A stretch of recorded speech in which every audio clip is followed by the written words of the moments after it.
Well, hello everyone. Welcome to a number that I don't remember, but no, we're on 3. Um, I'm David, I'm Jeff. and we'll talk about whatever we feel like because it's our podcast. Correct. And until other people tell us otherwise. Yeah. All right. So, first topic of the day is yesterday was the unveiling of Tesla's Robotaxi and Robobus and a bunch of other things. It's kind of cool. Optimus. I didn't get a chance to watch the whole thing, but we'll switch over to that. I'm excited about it. I think it's kind of cool, and I think the Elon Musk haters are probably not too happy. There's a lot of them now.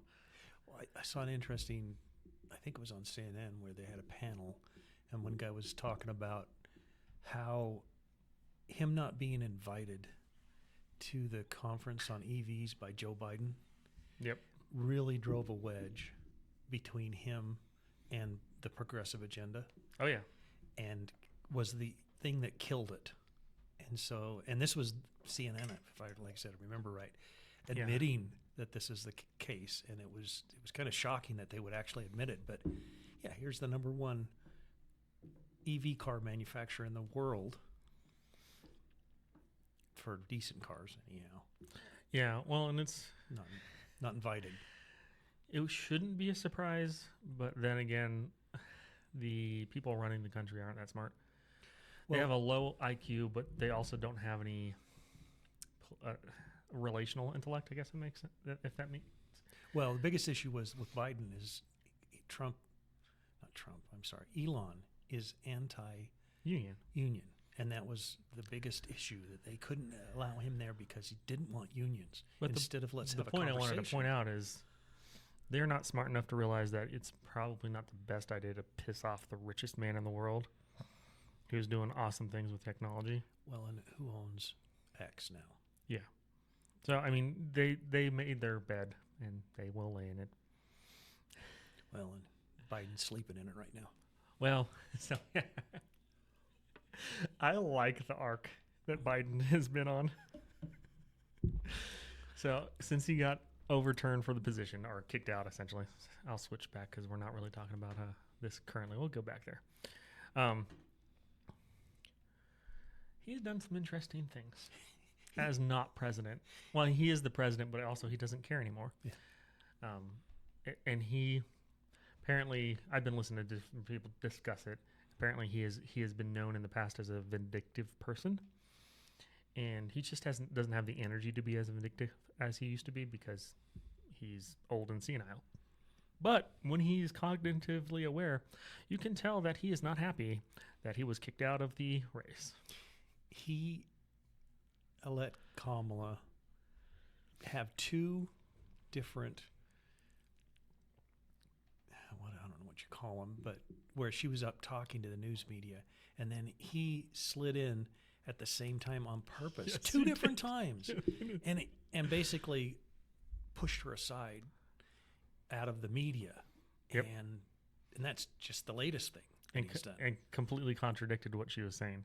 Yeah. One of the interesting ones is she was complaining about Ron DeSantis not answering her phone call because, she's the vice president and everyone should answer her phone calls. And then Biden literally that same day, probably the same time frame, came up and said, "Oh yeah, I have a great relationship with Ron DeSantis. He's doing a great job. He answers my calls. We have a great conversation. It's great." Yeah. It's quite, it's been quite the couple of weeks here. Yeah, well, the theory is going around is that, the new world order that was set up after the after World War II, where essentially they're trying to use the U.S. currency to prop up us and then use it to put our military bases everywhere and everything. That whole structure is falling apart because the kids who came to replace their parents don't know what they're doing, which is true. Yeah. So, back to electric cars, unless you have something to say about that. It was the other thing that popped in my head about Kamala and Joe right now is the so-called media blitz that she's been doing. Yes. She said on, I don't remember which late night it was, what would she was given the question, what would your administration be different? How would your administration be different? That was on The View. No, it was also on a late night one okay. as well. Different. She got it 3 times in a row. Yeah. And she couldn't answer it any time. No, the no, one so- on the late night, Oh, yeah. her Yeah. answer was,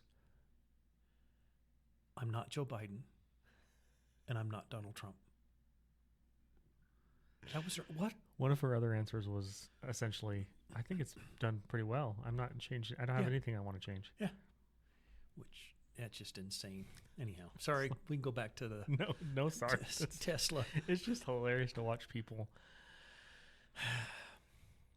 When you don't vet someone and then you put them in a position of that's public, you shouldn't be surprised when they act like an idiot, because you should have known, because you should have vetted them. But you didn't, because you thought Joe Biden couldn't win, which he couldn't. But she can't win either, even though they're trying real hard. And right now, Trump is up. Highest he was up was 11 points in the betting markets. I think he's back down to like 7 points. But he's doing quite well. The best, I saw a meme I think it was today actually, and it had Lucy and Charlie Brown. And Lucy's Yes. holding the football. And Lucy says, and I've pulled these out from underneath you, but go ahead and trust me this year. Yes. And they said Kamala and the voters. And Yes. it was like, gosh, It's very, very true.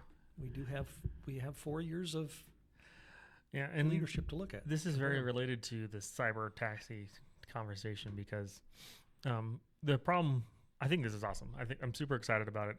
It will solve congestion. People honestly won't have to buy a car. Now, they should be allowed to buy a car that they can drive themselves, and they should be allowed not to if they don't want to. But I'm all for it, because people drive like crap. And so if all they do is commute, this right here could be the future of them commuting. They just hop in a car and it drives them there. The issue they're going to run into is government regulation. And if Kamala were to win the presidency, Elon would not be seen favorably, and it would be very difficult for him to get any favorable regulations or exemptions to regulations for him to fast track any of this. And they've already said that he would not be. It's already been leaked that he's not going to be looked at favorably at all. So Yep. It's not a surprise. But the other thing you get with this, with no driver, is you don't get a creepy Uber or Lyft driver. Very true. Yeah, so this is going to destroy. So all those people who fought in California to be categorized as employees for Uber because they wanted to get paid better aren't going to have a job. Correct. Because they should have been thankful for what they had, and because they weren't, it's going to be even more quickly put them out of a job. Is there a picture of the taxi? I wonder. It's inside. I mean the bus. Probably not on this one. I mean, there it is. Yeah, Yeah. there it is. I think this probably has a love-hate relationship with this design. There's probably quite a lot of people who hate it, and then there's some people who love it. But it's typical of his designs. Oh, And yeah. it may not end up looking anything like that. No, It'll be, close-ish, but it won't, maybe more windows. I don't know. but his whole goal with his designs is he grew up in the 90s Mhm. and late 80s. And guess what the future looked like according to all the sci-fi shows and everything? Correct. It looked like that. And so he's like, well, I want it to look like the future, so I'm going to make it look like that. And like his Cybertruck, it is the dumbest thing in the world looking. I disagree, but that's okay. But it's unique. It catches your eye. And that in itself is worth a lot of advertising dollars. It is. I think that was one of the smart things he did. It is very controversial, the design of the Cybertruck, and so will this be. Yeah. But the point is he was smart enough to know that he's not going after the truck crowd, like the gasoline vehicle. I like my dually diesel truck. He's not going after that crowd with his Cybertruck. Those aren't the people who are going to buy that probably. So why not make a vehicle that you can have fun with designing, and then it will stand out and people can be like, okay, either you love it or hate it. But it definitely has a place in the market. I don't like it, but I'd still drive one. Yeah. I mean, like I said, because it's unique and I'd still drive one. I mean, even though I don't like it, but I understand what he did. And so that even though I may not personally like it, I understand it and I get it. And it's the same with this van. It's the same with the Robotaxi. I don't know. It'd drive me crazy to get into a vehicle without a steering wheel and pedals. I'd be stomping on the floor trying to hit the brake. If it's anything like Waymo, it would probably scare the crap out of me. But I think so. His advantage is he's not using any special technology to get AI, like from a hardware standpoint. From a software standpoint, yes. From a hardware standpoint, he's making it as simple as possible, and that will put him ahead of the market if he can make it work. Because guess what? That means any car can be self-driving as long as you throw in like a camera, and most cars now have cameras. And so he could actually just sell his self-driving software to any of his competitors and make billions. Now, will they buy it? Probably not, but he'll probably put them out of business if they don't.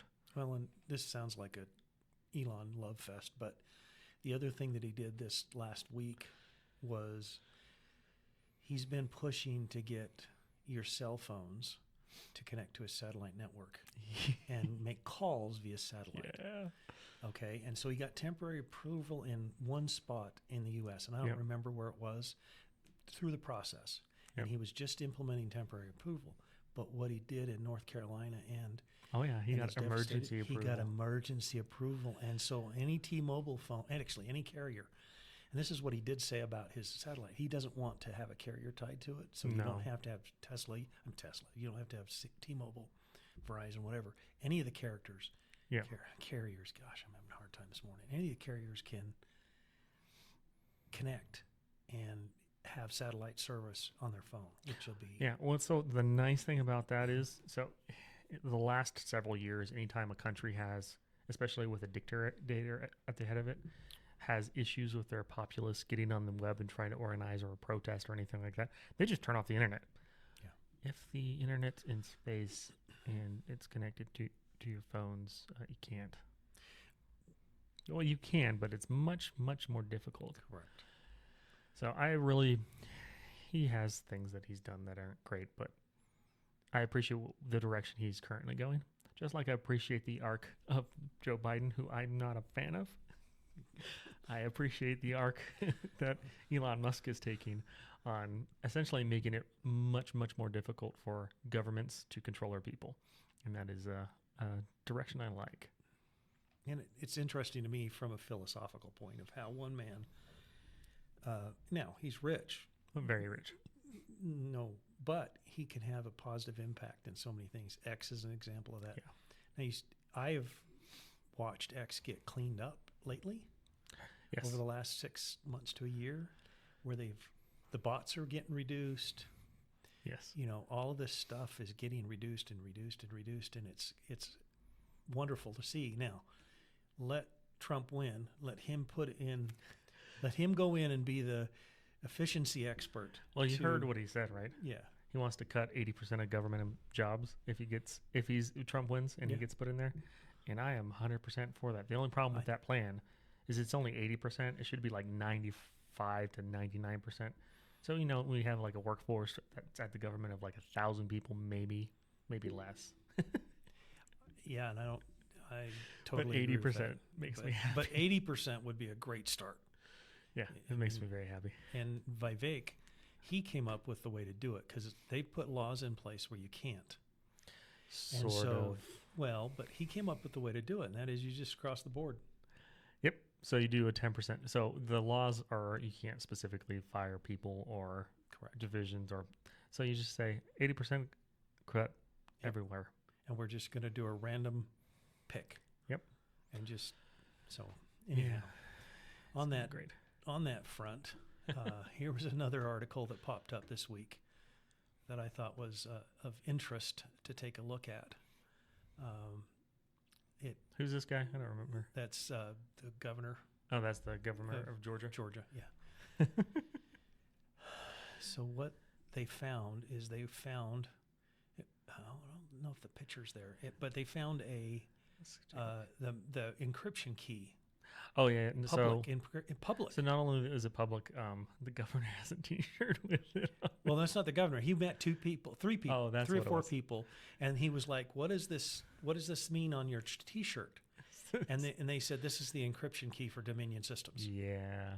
So this is why I was annoyed during the 2020 election, that none of the judges has had enough balls to actually take up a case that Trump's team brought. So there were some that were taken up. So I think he filed 20 lawsuits, and of the 20 lawsuits, that the ones that were actually taken up and not dismissed due to standing, he won 90% of. But the big ones that weren't taken up, I wanted them to take up, whether he won or not, because we would have required legal testimony by specific parties And discovery. Yeah. which is the reason this is all coming out, because the court forced Dominion to actually provide discovery and then testimony on what happens And the other thing that's such. illegal against the law is to have these machines connected to the internet yes. when they're in use, and they're And not guess supposed what? to have cards in them. They're not supposed. They're not supposed to have the hardware in them that allows them to connect to the internet. Yep. And they all do. Yep. And they've proven recently that Dominion machines were connected to overseas locations during. Yep. And so it's not a conspiracy. Yeah. It's not a conspiracy at all. And the other thing is, I can't remember who it was, but essentially, if you have a USB stick and you stick it into the machine, you can just flip all the votes to one way if you want.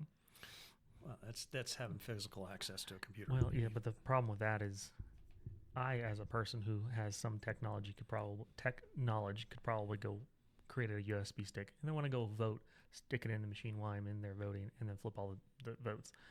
It shouldn't have that at all. Well, those are supposed to be either filled with glue so that nobody can do that, or don't exist on the machine. They should just not exist. Or locked. There should be something on there, but yeah. And that's what they're supposed to happen, but they're not. No. You can go in and vote, and anyhow. So that's what I thought would be an interesting one to talk about, because they've actually shown now that these are very insecure. Very, very insecure. Oh, and I did misidentify him. That's not the governor. That's Roethlisberger or whatever his name is. Keep going down. It's down there further. It's right there. Secretary of State Brad Roethlisberger. Yeah, he's the worst. Well, it's just. I don't like government officials in general. Yeah, I don't either. It's just weird that. What's funny is there's so during 2020 when all that came out, Stacey Abrams ran for mayorship in a city. No, it was a city of, I don't remember where the city was. And they actually created a documentary about how Dominion machines are terrible and had it online. That wasn't YouTube. That wasn't. She ran for Georgia governor. Georgia governor, that's what it was. She ran in Kemp. She was going against Kemp, and so she created how bad the. And then because she lost after 2020 came out, they unlisted the video so that people couldn't find it. Yeah. So it's sad when one side of the thing says you're lying. There's never any corruption, but whenever they lose, they yell about corruption. So there's definitely corruption. There's always corruption, and the question isn't will there always be? Yes. I mean, or can we ever get rid of it? No. The issue is when it happens, we need to bring it to light. So the incentive is to not do it because you'll get caught. Yeah. And they need to be, as long as there's power and money involved, there's going to be corruption. Yeah. And so you have to put the proper disincentives in place. Going back to our favorite person today, Elon, that's one of the things he talks about a lot in the economy is that we've incentivized the wrong behaviors consistently and we are surprised by getting bad results when we've incentivized the bad results. So we need to have proper incentives. Yeah. And that's one of the ones is, hey, when you do something wrong, know that you will be found out and charged. And not, oh, that never happened. Correct. No. All right. So this other one. This is I've been watching RFK Jr. and Nicole Sheraton and Tulsi Gabbard and some places that they have been before Congress testifying. They've done just releases of videos and such this last little while, and I have been shocked on how all of them have been portrayed as either extremist in some of their views or all of their views, or actually Tulsi Gabbard was called a traitor. Yes. And Hillary Clinton said she was a Russian asset. And so to see this stuff come out, that actually they're probably the most reasonable politicians that I've ever heard. Yeah. With I the can exception disagree of, with them. Yeah, I can disagree. Even though, with the exception of probably Thomas Massey and Thomas Massey's awesome. You know, a couple of other ones, but I was shocked on how much has come out. And then this came out this a couple weeks ago, I think it was, where this is from Trump's campaign, but it's in conjunction with RFK Jr. And what this is you can go sign up as an individual. You can go sign up. It's policiesforthepeople.com. You can sign up and you can suggest improvements that they might take into account and actually do in their next administration. I'm going to try it out because I have lots of opinions about the IRS because they're a trash organization. And so the problem with the IRS is they're trash. Yes, we can all agree they shouldn't exist and it's terrible. They're not going to go away anytime too soon. But the problem is the last 2 years since COVID, their quality of care and effort has gone downhill like 120%. And there's no way for anyone to keep them accountable. Yeah. How do you keep someone accountable for their customer service? But that's a microcosm, awful. I think, of. Oh, it is. But any government service right now today is such. And DIE has, DEI. No, I call it DIE because it makes you die. Oh, okay. Whatever business it takes it and holds it, and involves it, it's going to kill them. Yeah. And if it has been all through our government, state, local, and federal, and that just is a killer thing. And so this is an interesting. If you look at policy categories there real quick. Yeah, but my point is, the IRS is my example. There are ways to make your government agencies and organizations accountable and transparent. Yes. But you have to actually have those systems built in place for that to happen. And you have to enforce them. And we have part of that in place. Our Congress could withhold money from the FBI because of how political they've been, the DOJ because of how political the DOJ just sued Virginia for removing illegal aliens off their voting rolls. Yep. They literally just sued to stop that. And it's like, and the Congress could say, you're not getting any more money. They could. Until you fix this. So the way I think it should just be built into the bills. So going back to the IRS, because that's the one I'm most familiar with.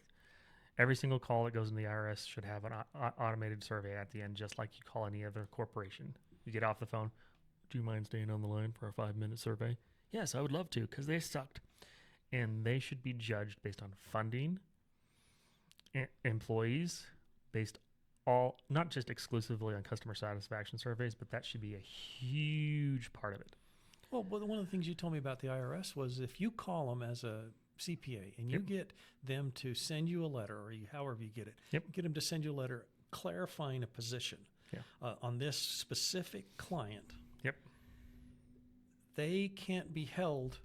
If they're wrong, you're the one at fault. Yeah, so depends on the letter. Yes, there's private letter rulings, and the way they rate them is generally legalese, where it's like it's only specifically to a specific, very, very, very, very, very specific set of facts. But yeah, if you talk to any IRS agent on the phone and they give you information and advice, none of it holds up in the court, which is the dumbest thing. If you talk to them and they tell you to put $2 on your tax return and you do it, it's their fault. It is. Well, the other thing I've noticed, and I follow CPAs on X because it's interesting to see what they think. Tax court needs to be changed. Right now is you're guilty until proven innocent. Correct.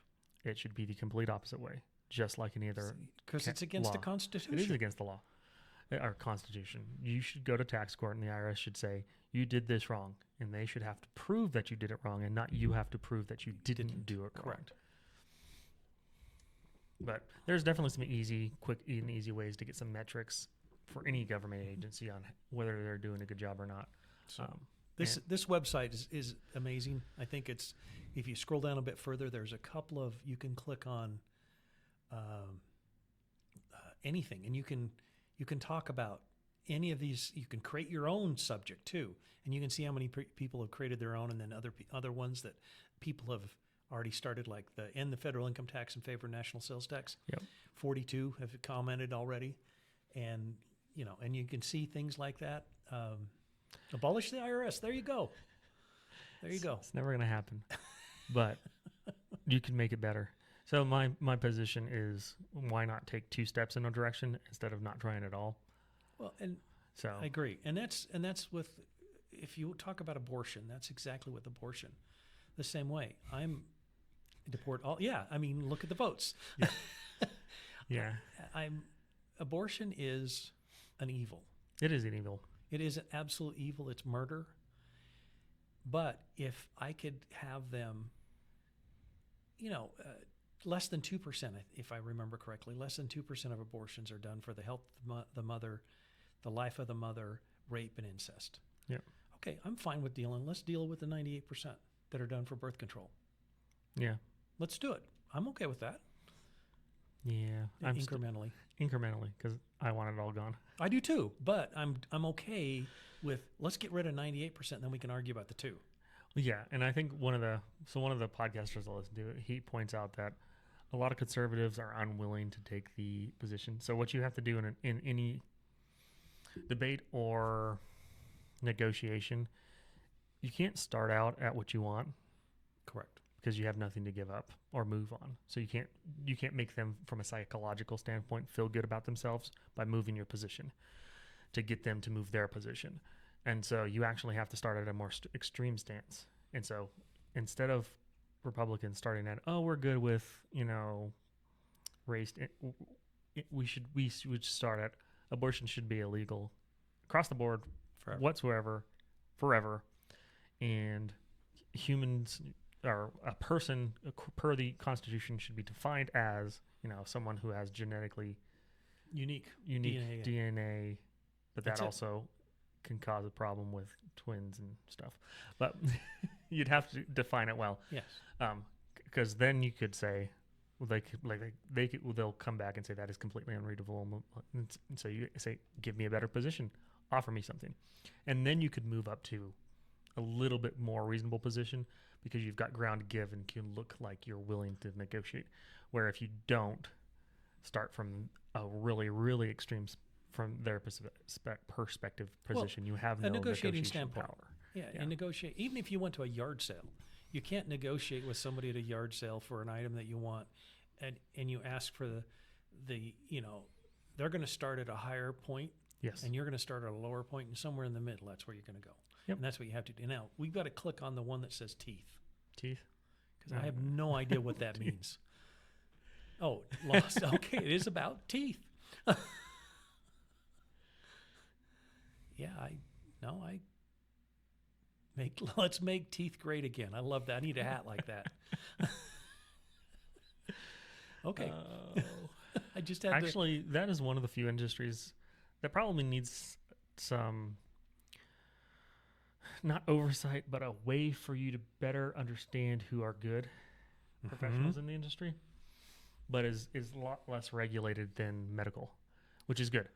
But there should be someone who needs a better rating system. Yeah, because the problem is, just like any other profession, just because you had a first certification to do something doesn't mean you're actually good at it or you give a crap.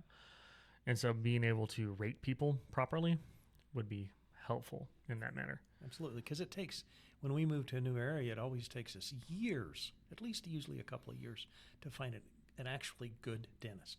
And it's hard to find a good one, because unless you, especially with technology changing, it's like you need to set up a teeth cleaning with like 4 of them and then get your teeth cleaned. and find out who's, yeah. and figure out, oh, they asked better questions, they do better Well, things, all that stuff. Okay, so they brought up a valid point. Teeth are important, but eyes are too. So Yeah. where do we, where's this limit of, and so what I would prefer is I'm pretty radical on this on healthcare. What I would prefer is that all hospitals and doctors have to publish their rates. Yes. They have to. Transparency. And then all we have available to us is an unlimited HSA that we can fill from our 401k or our IRA. Anywhere you want, but it's Anywhere tax you want. advantaged It's tax until advantaged. the Internal Revenue Code is gone. Yes. And then you have all you're going to have at that point is you have an FSA account, a high FSA account. Because And you should be able to put enough in that to cover max out of pocket and deductible. correct. And double that. Well, That yeah. When you start it, you need to have the ability to move over from your IRA or 401k to double the amount so you're protected. So my company insurance, and I work for a large company, my company insurance, I have a horrible HSA. I have between my wife and I, it's only my wife and I who are covered. I have a $8,000 maximum out of pocket. Yeah, that's not abnormal. But that's, and this is health insurance, and then my co-pays are 20% until I hit that. So that goes back to the incentive game a little bit too. I think insurance should only be for health insurance first should be for catastrophic health insurance problems. Correct. Cancer, long-term things. But even at that, so I've like real bad things that are going to cost you hundreds of $1,000s. and that's what I'm saying. So you have an HSA, and then you have a high deductible plan. But then we need goes to with it. incentivize hospitals and doctors to Actually charge what they're supposed to. not charge what they're supposed to. Be okay with healthy clients.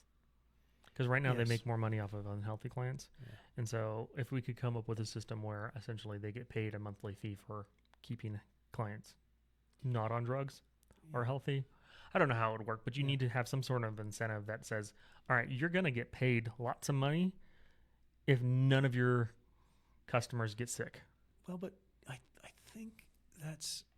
think the solution to that is to go back to actual physicians in the local environment who care about their patients because they're in the community. That does help, but the incentive would help as well. Yes, and I don't know how to work that out, but the other thing that's frustrating about why I said they need to publish their rates, and they need to stick to their rates, and Also, they shouldn't have 5 different rates. well, correct. They need to publish their rate, and they need to stick to their rate, and that means everybody gets charged the same. Correct. I got a bill from our health care, and it was for a hospital visit, and they billed $2,500. The negotiated rate was $400, Yep.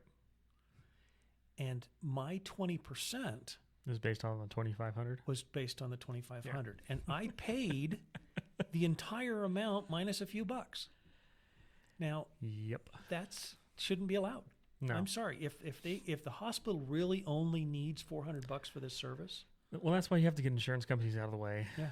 Because that reduces overhead and costs immensely. Because right now, one of the biggest costs for hospitals and stuff is dealing with insurances.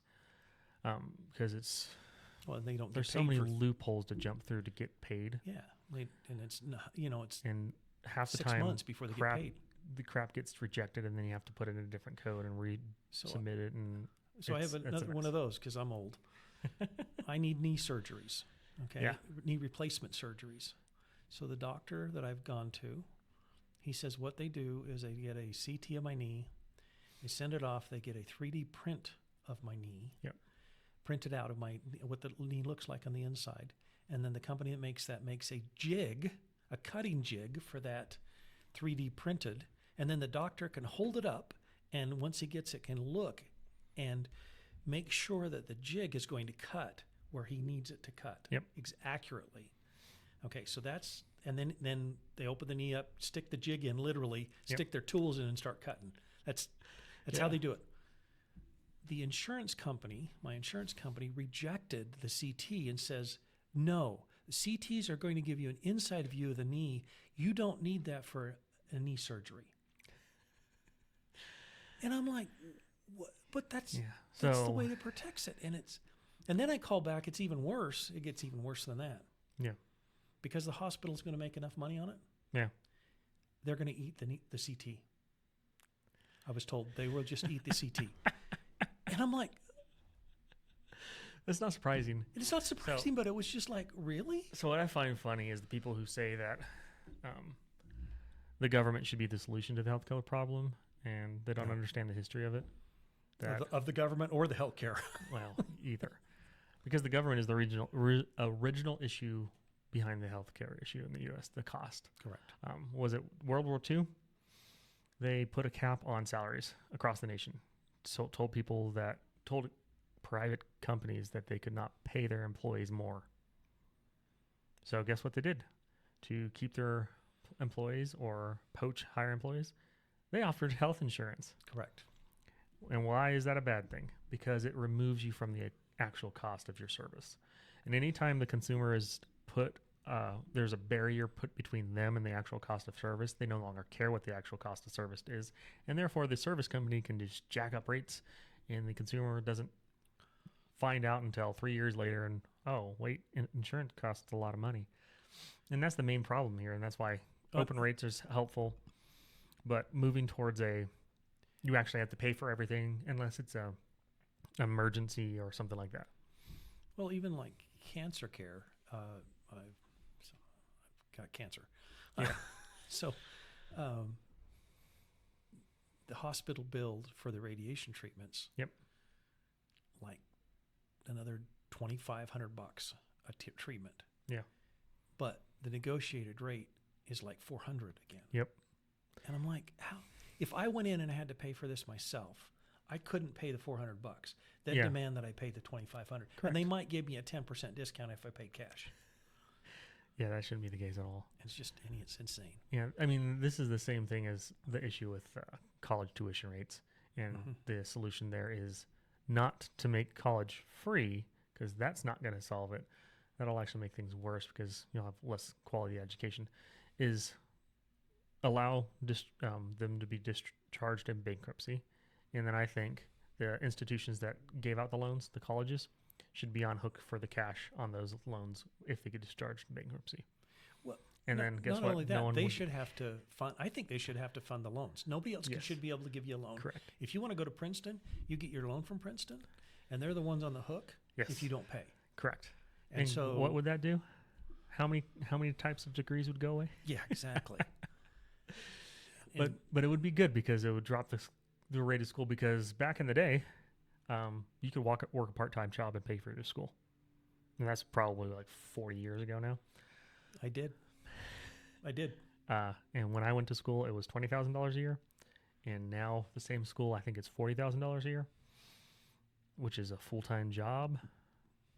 And right now, I don't see any situation where I want my kids to go to 4-year school currently. Rather than them to just come work for me, I'll give them 4 years of experience. And if they wanted to quit, they could go get a job making like $70,000, $80,000 a year immediately and have experience. And their employer would love them. Yep. And we need to get back to what you're talking about is apprenticenships. We actually need to get back to apprenticeships instead of college. Because there's basic information that you do need to do certain jobs, but it doesn't take 4 years to learn it. Well, and there are some of them that are specialized that you do need to have education for, hopefully. Like a surgeon would be nice to have somebody have some education, but at the same time, we don't need to go to college. Sitting behind a desk at a school reading books and stuff isn't the best type of experience. No. You need to do that in conjunction with actual real world stuff. Because that for surgeons, right?